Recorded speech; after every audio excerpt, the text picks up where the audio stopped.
بسم الله الرحمن الرحيم والصلاة والسلام على رسول الله وعلى آله وصحبه وسلم أجمعين. Welcome everyone for this first lesson. I think last time was introductory to this group, and today shall be the first lesson, inshallah. So just to recap the lesson last week, and I was hoping that some people can give me a summary from their side.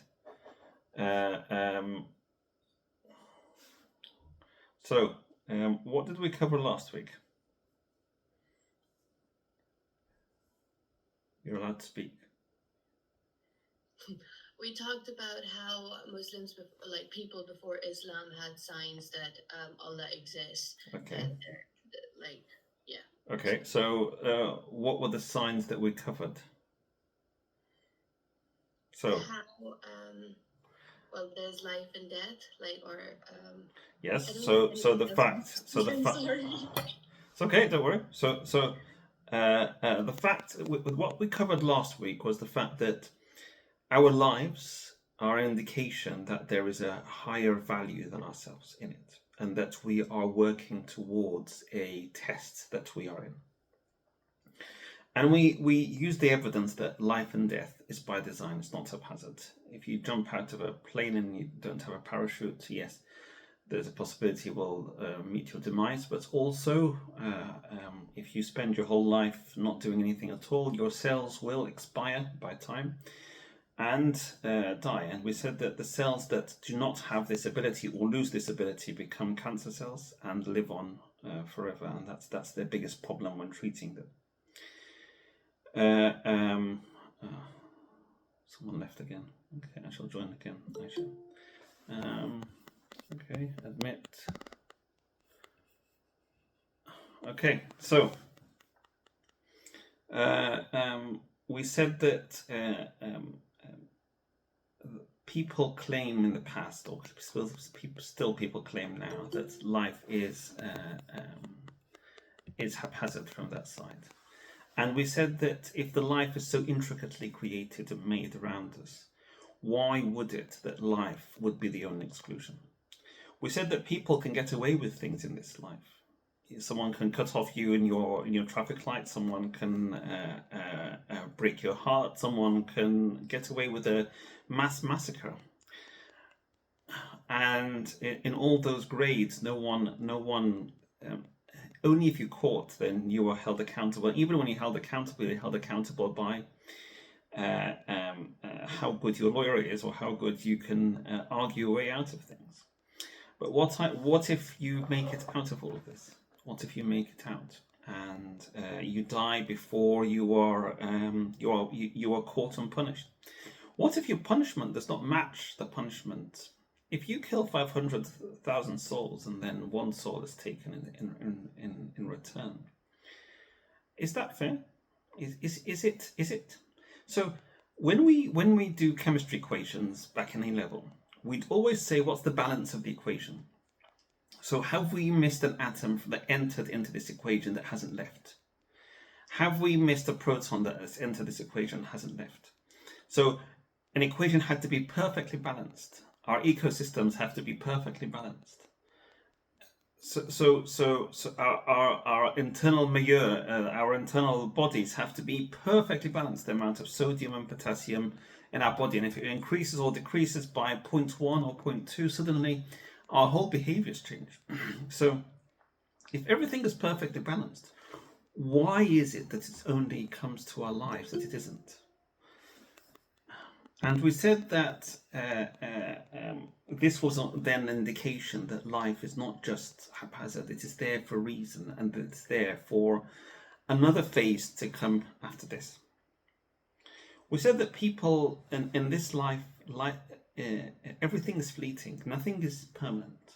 The happiness of yesterday does not sustain beyond a few hours till the next day. The happiness of buying a car or buying a house, the sadness of losing someone, or losing a job, or not getting an interview, whatever, all these are temporary. They're not permanent. There's something in our bodies called the hedonic reflex, in our brains called the hedonic reflex, that its job is to push it back to our normal feelings once more. And we said that everyone in this world is seeking pure happiness, but it doesn't exist. If you are living in your mansion and you're living with multiple cars in supercars in your garage, or have a wardrobe full of all the dresses from all the brands of the world that you admire, there's always two feelings that overtake you at all times. One, I'm worried something will happen to what I own. Or two, I'm worried that I will leave what I own now and die. These two feelings never go away. They never go away. And because of that, happiness is never complete on this world. It's never complete on this world. So we said that our emotional setup in this world is the main fabric of the test that we're in. Because if we could not feel happiness, if we could not feel sadness or excitement or depression or despair or there has to be cells that were created to take over this function. There had to be neurotransmitters in the brain that would have to take over this function for it to happen. Otherwise, we would not have those feelings. Feelings would be something alien to us as humans. Fine. So we've established that there is a purpose last week, and we established that the purpose is that there is a test. Great. And by the way, the happiest and most successful people in life, they still struggle immensely with having a clear purpose beyond that of their little lives. Everyone's aspiring to have a purpose bigger than themselves. And you wonder why people that have everything materially from our perspective, and they still choose to end their lives. And it's usually because there is no bigger purpose. The whole aim of human creation was this bigger purpose. And if you can't fulfill it, no matter how much you fill that empty hole with physical pleasures, you can never truly attain that satisfaction or that contentment in life. And on the other side, you're quite fragile. If something bad happens, you find it very hard to explain why it's happening. Why is it happening to me? Why are bad things happening? Many people do not even know how to take a step further beyond that. So we found a purpose in life, alhamdulillah, last week. I'm sure you all had anyway. But so now we need to find our God. Yes, we need to find our Lord. So is that something that is inbuilt within us, to want to find God? To want to find our Creator? To want to find something to worship more than ourselves? And if it is, what evidence do we have that supports that? We don't feel that fulfillment unless we find that purpose. So obviously it is innate, because otherwise why would we get that feeling? Okay, perfect. Okay, that's a good take. So for evidence from history, is there a civilization in history? When we study civilizations, we said the Greeks, they ate this, they lived like this, and they worshipped these people. The Romans, when they lived like this, they had a Colosseum, they built good roads that could withstand the test of time, and they worshipped these things. Yes?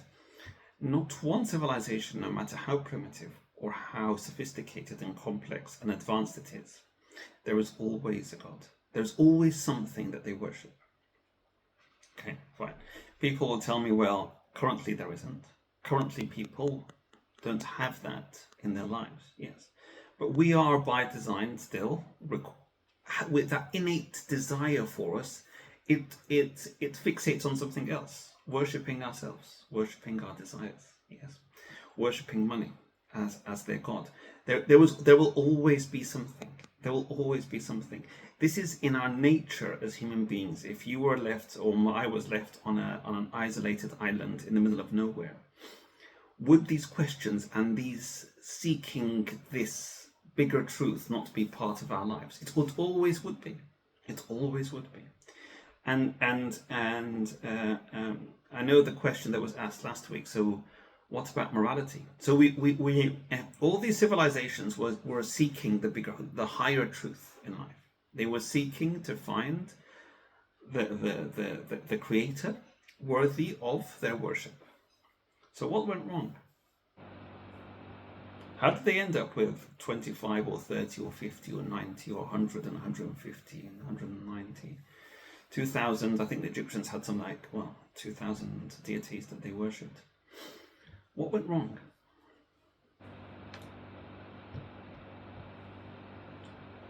Anyone? What went wrong was that human nature is weak and that human desires are strong. And that even though people are seeking the truth, on the way something happens. Always something happens. And people that want power or that want control over people, over others, choose to say, well, if we have one single God that we all worship, who benefits from that? No one. Okay, well, clearly we need to benefit from this. So how? Well, in Egypt, in ancient Egypt by that time, each area had a separate deity that they worshipped, because each area wanted to benefit from that worshipping, because the priests then and the politicians would benefit from controlling people through this religion. Okay, fine. So I invite you all then to tell me, through the life that we're living in, what does our Creator look like? Not features, but what are the characters? What are the characteristics of our Creator? So we're all searching for this Creator, yes, and we want to find whom He is through the world around us and observing the world around us. Anyone want to start? Anything that you can see that refers back to a certain capability or characteristic of the Creator? He's the most merciful. He's the all-powerful. Okay. If you're going to tell me that, you have to give me evidence. So we keep making mistakes, but we keep asking for forgiveness, and He keeps blessing us. Okay, fine. Around us in this world. Around us in this creation. Mercy. Okay, let's start with mercy. Okay. We are all born to two parents. Yes, we're all born to two parents. And there is an emotional setup with those both parents, or at least one of them. Yes, not both, but at least one of them. That is already emotionally attached to us before we are born. The mother is already attached to that baby before he or she is born. Is that something that happens in the world outside of us? Well, yes, some animals, they do not know that this relationship, this bonding between two is not available, is it? In the insect kingdom, a spider eats its partner and then feeds on it after being fertilized. So Shazia, greater than the creation. Okay, fine. So our setup as human beings, that we came out to this world and found a mother that is responsible for us and responsible for our care and loves us unconditionally. Yeah, along with plus minus a father. So whom brought those two together? So you've lived your whole life amongst your parents, amongst your family, and suddenly there's another person, yes, whom you're willing to leave your family behind to, and everyone else, and go and live with this person and establish a new family. Who put this amazing bonding setup within us? By the way, in the Quran, Allah, when He talks about this, He said that from His miracles that He's created for us another partner. Yes, that He's created the heavens and the earth. And from then the verses after it is that He has created a partner for us that we can settle and find serenity with. as if the atoms and the bonding setup, bonding between them, is what's created this universe. Yes? And the Creator has put in the emotional setup between us, that we are capable of finding the same atomic bonding, yes, between two people that have never met each other before. Yes? Yet, they are willing to live with each other and leave all other people behind them, including their parents, their siblings, yes, and want to settle with that person. So, this is one of the greatest mercies of Allah in life, that He has created this emotional setup in us. That when a carbon sees another oxygen or another hydrogen, it's quite avid to attach to it because this one has an extra electron. This was anyway. I'm not going to go into chemistry class. But humanity is the same way. Humanity has been created in the same way, as if the creating particle of the heaven and the earth, that the Creator has given this amazing bonding capability between its particles, between its atoms, between its molecules, has given humanity the ability to create this beautiful bond that the whole of life relies on, and the whole continuity of life relies on. Yes? And it's not like in Animal Kingdom where fertilization happens and the man is nowhere to be seen, and the male is nowhere to be seen. No, this is an ongoing bond. Yes, this is an ongoing bond that it's always quite weird when you find yourself that, if you think about it, that the people that you lived with your whole life suddenly are second degree relatives, and your other partner is your first degree relative. And it's amazing that someone that was a stranger for you for your whole life suddenly is the most important counterpart for you. And this setup shows great mercy from Allah subhanahu wa ta'ala. Not only between humans, but look at Animal Kingdom as well. There is so much mercy that an animal that lives on shredding each other animal's flesh to feed. Yes. When they have their own little cub or their own little baby, yes, they use the same teeth that they used to decimate other animals with to live off. They use it to carry their cubs so gently. Yes.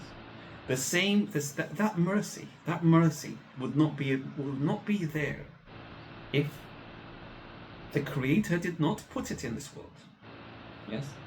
That compassion that we have amongst each other, those mirror cells that we talked about last week, that when we see an animal in need or a human in need, we not even humans, animals.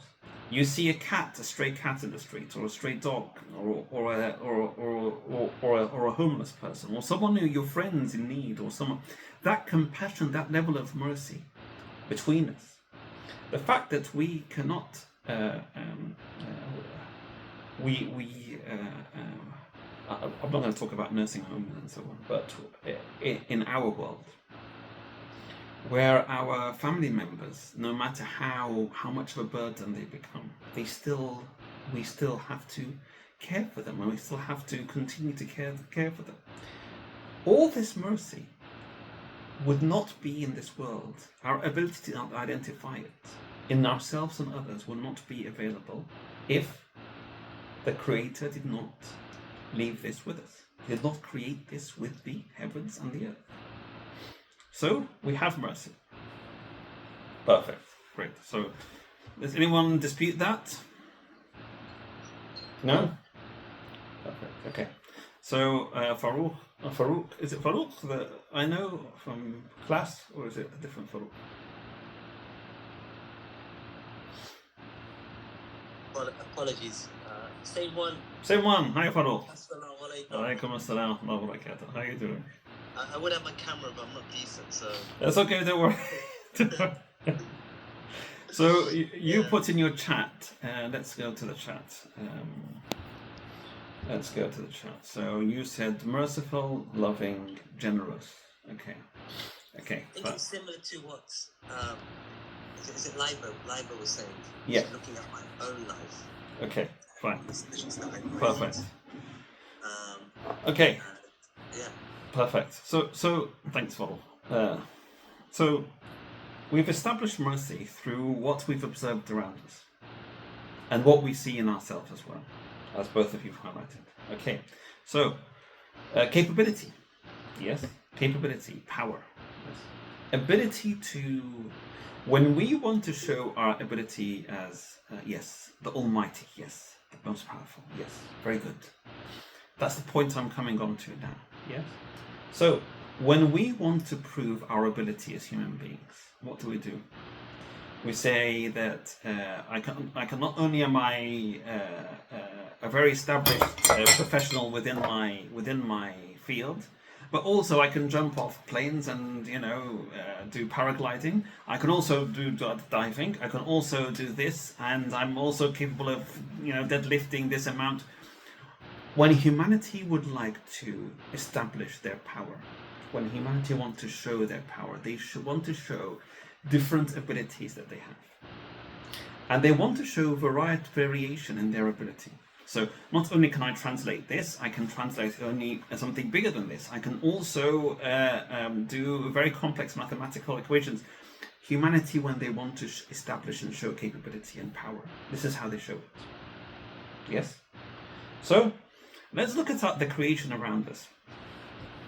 Yeah, let's look at the creation around us.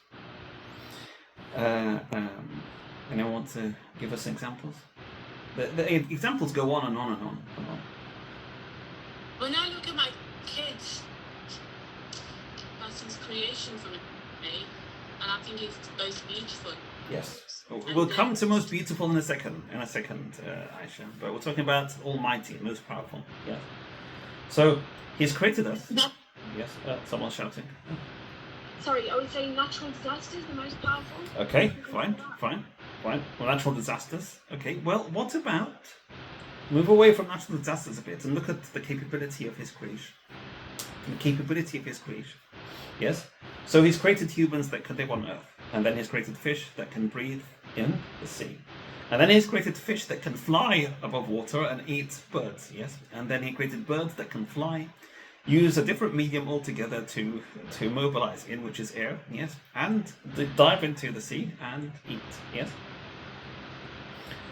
The ecosystems that we have in this world are so intricate that what happens up in the North Pole affects what happens off the coast of Chile in South America.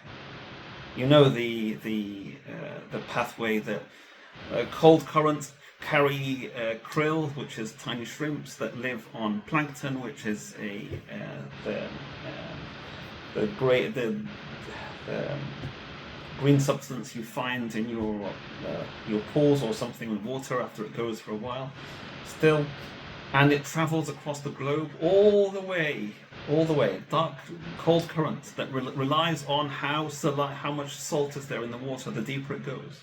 And it travels, and with it, the animals and the fish that feed on it travel with it until it reaches the coast of Chile, where the rest of the animals and the rest of the creatures there are waiting to eat it. Yes, so to feed off it. So and from there, it's such a massive collection of different animals. There's whales, there's other fish, there's birds, all waiting to eat what was developed and what was made up in the North Pole, all the way around the coast of Chile.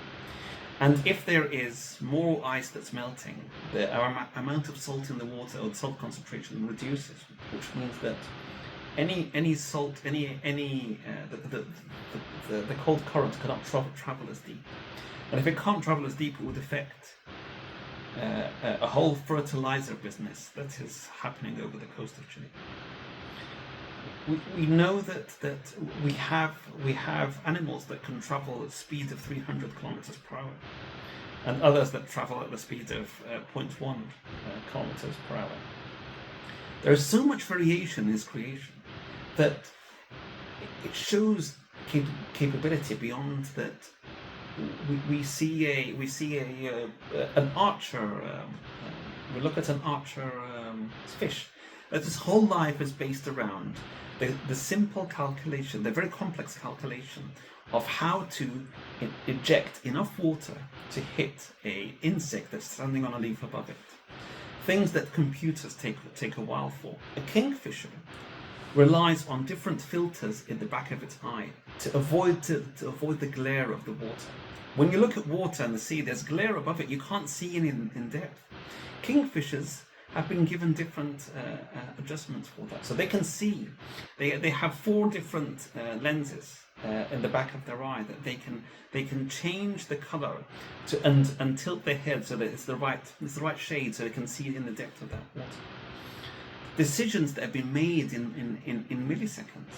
Computers that would this kind of technology.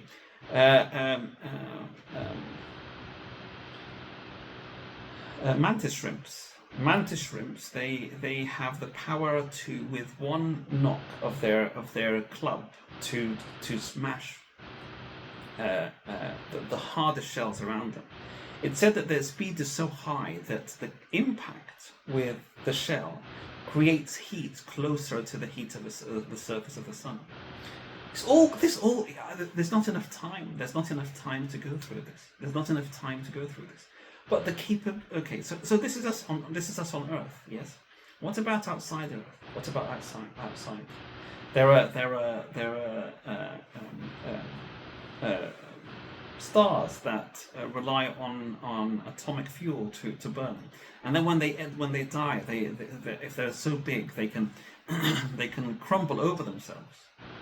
Yes, they can crumble over themselves and make black holes that absorb everything around them, even light. And they grow bigger and bigger, and they are what's holding galaxies at the center of each galaxy. That's just what's binding galaxies together enough. The sun around us is perfect in size. The sun around us is perfect in size. If it was bigger than that, the Earth wouldn't exist. It's perfectly preserved, and the Earth is perfectly tilted on its side, 21 to 23 degrees. So we don't go from extremely hot to sudden bitter cold, and then so it's like getting a pasteurization process. No, we spend our time enjoying summer and then autumn because of the gradual tilt of the sun, the tilt of the Earth around the sun. And then we can easily calculate. We say, well, one rotation equals this much, and then around the sun, then one rotation equates this around the moon. This amazing capability, this almighty the creation of the Almighty. We as human beings only stand in front of it are humbled by this amazing creation, which means that the Creator is not bound by the same rules and reasons that he's created for us, and that rules and reasons do not exist with him, because he's capable of creating the most intricate and complex of creations, things that us humans can adopt very easily. If you look at the train the maglev train in Japan, 3 simple concepts allowed it to increase its speed and reduce its resistance. And all those 3 simple concepts came from birds. Yes, the fact that the owl can fly with absolute silence, does not create anything. Its amount of noise it creates is around 0.1 to 0.2 decibels, which is nothing. It's nothing. Yes.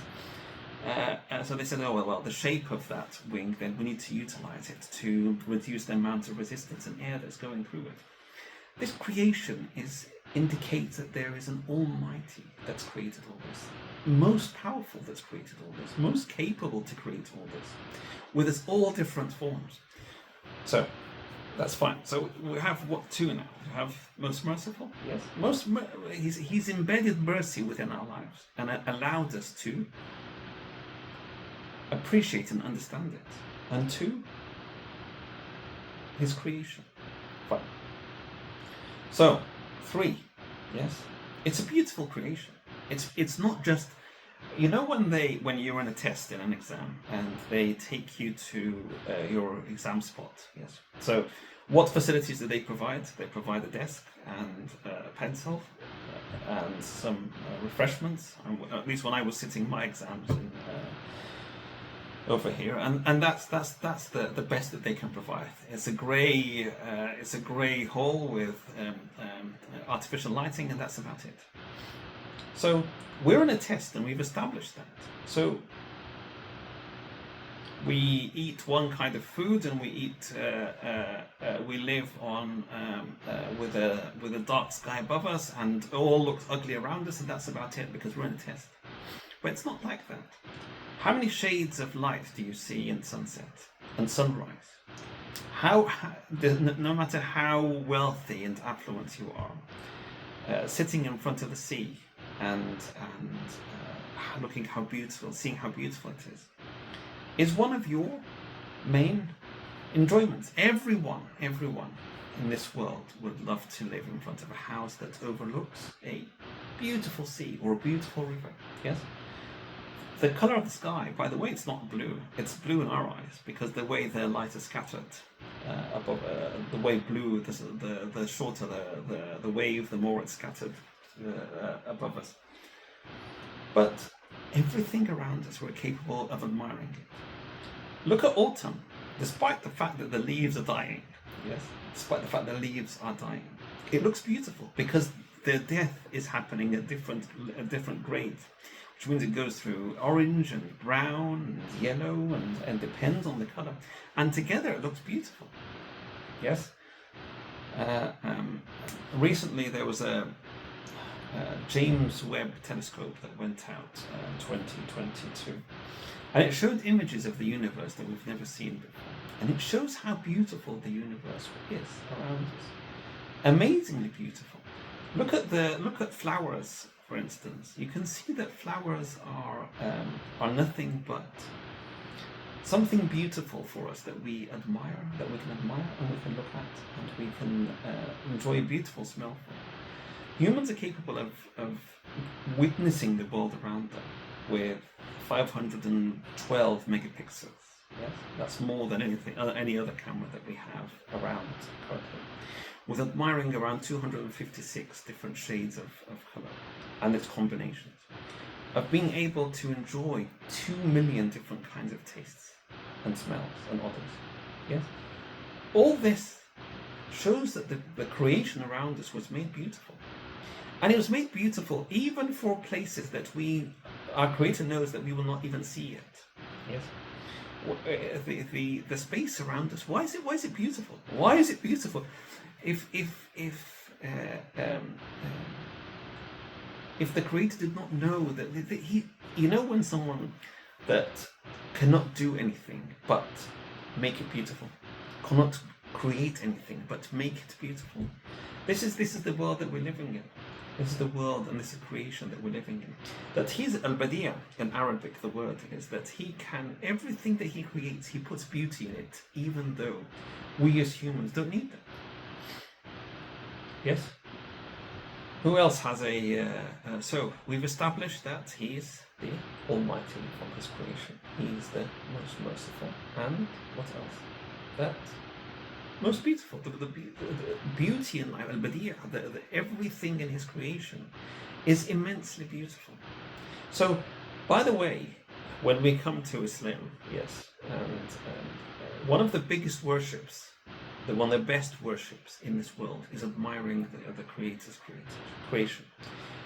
Admiring his creation is one of the most important and most valuable worships. And it is for the reason that we're discussing now. The reason is that it is meant to bring you closer to the Creator. When you sit at sunset and enjoy subhanallah, oh, how beautiful is the sunset. And you wait for the colours, and then the moment the sun's out, then the moon's out, and then the beautiful stars are there. And so, what else? What else can we learn about our Creator from His creation?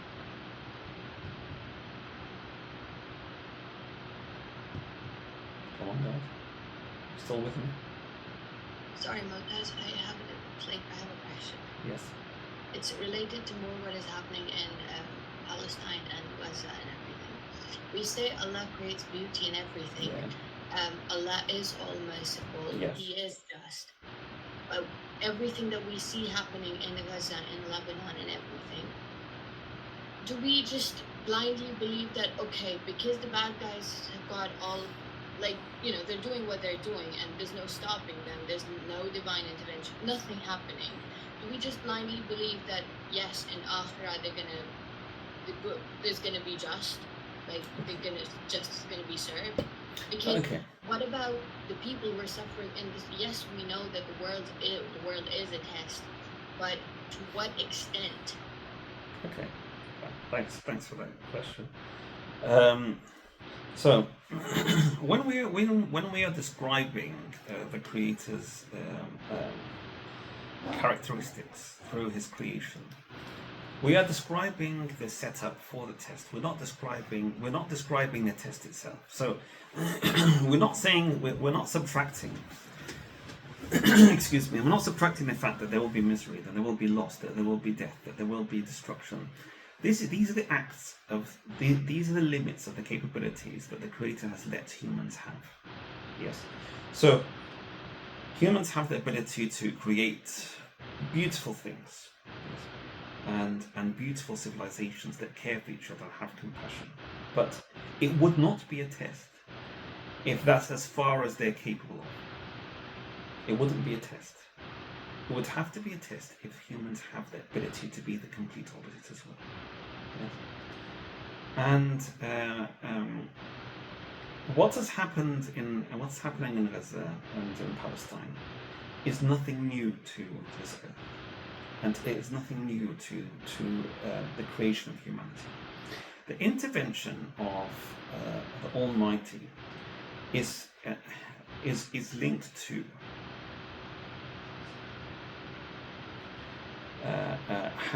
how linked are we to Him, not the other way around. The intervention, the divine. This we're going too far ahead in our lessons, but the intervention of the Creator in His world is not something that if Allah intervened and in a second everything was back to normal again, and the humans that had lost their lives is back again, and everything, where's the test? The test is for us as much as it's for them. The test is for all humanity, not just for them. So, But then, why, like, it's like things keep going on, and I don't know, if I were in that situation, I don't know how I would react. But what if I lose hope? And yes, my iman needs to be strong, but what if I do lose hope, seeing everybody I know is dying, there's so much destruction and everything? What if I lose hope? Then I'm like, I don't believe in Allah Ta'ala anymore. So, that works against me. well, it depends how you look at it. It depends how you look at it again. You're looking at it from the way that, well, humanity deserves to be given this and this and this and this. But the reality is, it's not like that. It's not like that. If we get all what we think that we deserve, and we say, well, why did you do this to us? Why did you do this to us? Why did you bring us in this world to suffer? Why did you bring us in this world to? Then what you can see from your side is not what the reality is on the other side. The people that you have seen that lost their lives, yes. Where are they in reality? Yes. The appearances that you can see now are not the reality of what's happening on the other side of life. Unfortunately, there is a very single. There's a dark barrier called death that you cannot see anything beyond. But this is what the Quran is there for. And that's why you're bringing us 2 lessons ahead. The Quran is there for those reasons. The book was sent for those reasons. The book was sent to explain what are the rules of this test. What are the rules? Yes. What are the rules? What should I expect? Should I expect that I claim that I have faith and not be tested to the full? Because you are claiming, you are claiming that everything the Creator made you for, you are fulfilling. So, Would he leave you with that? Would he leave you saying that without truly testing you? Not for his knowledge, by the way, for your knowledge. So that you, when you meet him and on the day of judgment, you know very well how you behave. It's not for his knowledge, it's for your knowledge. It's for our knowledge. So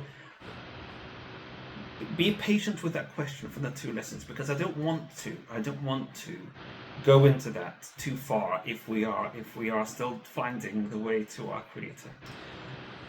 What you're discussing is why there were prophets that were sent and why there were books that were sent with the prophets. That's what you're asking, is why there were prophets sent and why books were sent with the prophets. To explain the rules of this world, the rule of this life, and the rule of the test in it. If what I get is not what I've been warned about, then that's a different issue. If the book does not warn me about this, then that's a different issue. Yes, then yes, I have the right then to complain. But let's wait until the book is sent to the prophet. We're still pre-prophet time, so be patient with him. Makes sense. Thank you. So thanks. So some people will claim, well, he created this universe, yes, and then put on autopilot and lets it run itself.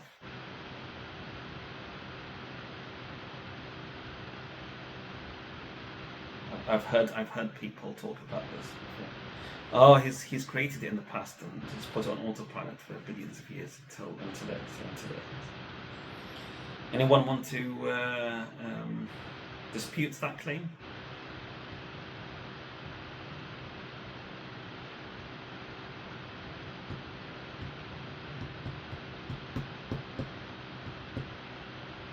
No? Okay, fine.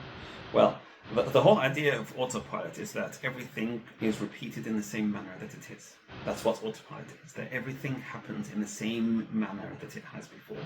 But then exceptions do not apply to autopilot or auto-running things. So if people are to have a baby but they're not capable of, and then others that have tried to have a baby but have a baby that has a mutation in it, and others that try to have a baby and have a healthy one, others try to have one baby and end up having three. Exceptions of the rule dictate that running things on autopilot are not applicable. Autopilot is for very simple mannerisms and rules that are to be followed, and everything is to be replicated and standardized in the exact same way. So exceptions are very hard to be dealt with in that sense. So it is not an autopilot, means that the Creator is attending to this world as we speak. But if he's attending to this world, then how can he attend to the whole world? How can he be everywhere at the same time? Then he's not bound to space.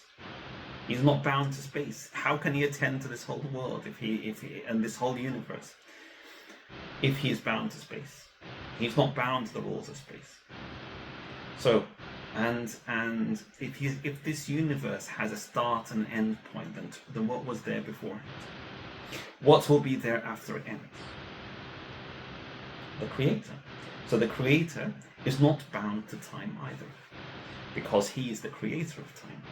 And with the end of the universe, the end of time ends. So we can deduct so much from the creation that we have. He is neither bound by time, he is neither bound by space. Yes. He is not bound by rules and reasons that he's made for us, because he is the Almighty from the creation that we can see from him. Perfect. By the way, in the Quran, and in his book, Allah subhanahu wa ta'ala describes the process of Abraham, in finding God. Yes? Does anyone know the story? Know the verses from the Quran? So, Abraham was just a teenager, yes, amongst people that worshipped idols. And for him, he had the same compass that was everyone that was pointing back to find something bigger than himself, the creator of this world, the creator of this universe, of this existence. So he first looked at the moon. He said, well, the moon looks nice and bright at night, full moon, yes. So maybe the moon is the creator of it. Yes. But then the moon disappeared and the sun came. So maybe the sun then is in control of everything. But then the sun disappeared. Yes. Maybe the stars. But the stars as well, they in sunlight they disappear. So I said, well, clearly there's something in control to harmonize all that. There's some being that is in control to harmonize all that and responsible for all that. When we as human beings, we run a project, or we are going to build a big tower, how many people do we need? How many people do we need? Thousands, yes. Builders, project managers. Who else? Oh, hello. Who else? Come on. So we need project managers, we need a director, we need subject matter experts, we need experts in cement, experts in steel, experts in all this. Why? Why? Because each of our capability as a human being is quite limited. Yes? Each of our capabilities as human beings is quite limited. So we can only specialize in one little bit. I can either be a builder, or I can be an expert, or I can be a project manager, and I can ask for an update about 25 times a day. Yes? Or finance, or HR, or yes? All of these, because our capabilities as humans is quite limited. It's extremely limited. But this universe is being ran every day. We wake up in the morning, we find the sun there. We go to sleep, we find the moon there. And the moon follows a very clear pattern. The atmosphere is preserved. We don't find a meteor coming and smashing into our Earth and destroying it and decimating it into bits. This whole universe is in such great harmony.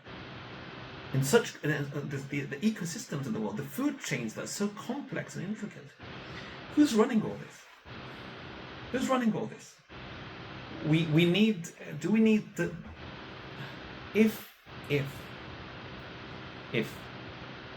the capability is limited, then the possibility of something going wrong is quite high. But if the capability is unlimited, then the possibility is that everything is run perfectly smooth. Do you see anything around you that indicates that this universe is not run perfectly smooth? I'll tell you something even more simpler. Our human bodies, they're run as well behind our backs. They're run, yes, they're run. We only have control over little bits of it. Yes, we can move our arms, we can move our legs. Can we control our brains? We can't. Can we? We can think with them. Yes. Can we control our brains to stop breathing forever? No. The brains will take over and start. Do we control our stomach movements? Do we know if someone has constipation that we can say no, let me just think for a bit and then I'll start moving my small intestine better than I can? Who's harmonizing this body for us and making it work like so perfectly? So perfectly. How many cells do we lose every day? Millions of cells. Who replaces them for us? Do we know anything that's happening? We eat the food. Do we know how that energy is going to be created and distributed? Do you know how Krebs cycle is going to make 32 ATP that's going to be then follow the dephosphorylation process to allow our muscles to... We have no control over that. We study it, yes, but we have no control over that. So clearly, the controller of all of this, and all our lives, and all our problems, and all our supplications, and all this world, and all the planets around it, and all this galaxy, and all the galaxies around this, yes, in such harmony, with all carrying the same characteristics, indicates that it is one. You only need more than one if the capability of the one is limited. Is that clear to everyone? The whole idea of Greek mythology that you need 25 to run the universe is flawed as a concept, because if you need 25, it means that They are all flawed as creations. They have been their capability is quite limited. So to have the one to control this whole universe, not only to create it, to oversee it, to harmonize it, to manage its issues every day, yes, to manage our lives every day, to manage our little lives every day, what are our aspirations, our dreams, our thoughts, all this. The whole idea of having more than one is a flawed concept then. Because capability, we said that capability is not something that is that follows rules and reasons. Capability is absolute. The source of everything in this world has to be coming from an absolute source, which means has to come from absolute power, an absolute mercy, an absolute beauty, and absolute harmony, and everything. When we run a software, we say, where's the source code of this? Where's the source code? Where's the source of all of this coming from? Yes, the creator, the one we worship, has to be perfect. Otherwise, imperfection takes away right away the title of being the creator of this world. Because we can't see imperfection in this world. We can't see it. We can't see it. He has to be perfect. And nothing like him. Yes. The whole idea that we need 25 and 30 to run this world. How many people do you see electing 25 presidents to the United States, or 25 prime ministers to the United Kingdom, or 2 CEOs for one company? You know what the outcome of that is? Yes, it's a failed company. It's a failure of a country. That we, as humans, we always have to elect one, because we understand more than one means conflict. More than one means one deciding something and the other deciding the opposite, and then fighting, and then fighting over it. So what we've deducted so far from his creation is that he's the Almighty. He's the most capable. Yes? He's the most merciful. At the same time, it's a merciful creation, despite all what you see. Yeah? That he's not bound by space nor time. He's the creator of the world. He's the source of all what we are dealing with. And he is only one. More meaning one needing more than one means that as we are then thinking with the human mind that we need 25 HR and 30 builders and 25. Yes, this is because our capabilities are limited. But if the Almighty, who is the source of all capability,